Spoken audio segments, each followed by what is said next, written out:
Prego, chi comincia? Comincia Elisa. Ciao a tutti, io sono Elisa Casini, Cooperativa Albatros.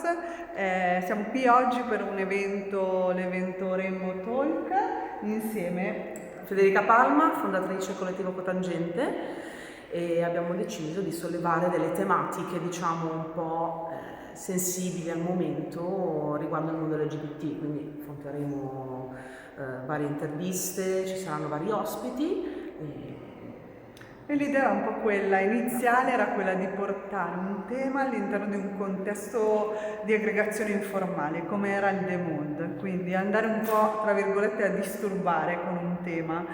Il tempo non è stato dalla nostra, diciamo che è stata una settimana complicata, ma il comune insomma ci ha appoggiato tanto e quindi ci ha dato questa bellissima cornice. Per noi di Albatros questa azione rientra in un progetto regionale Giovani Smart, la Lombardia dei Giovani, quindi in parte è sostenuto anche da finanziamenti regionali.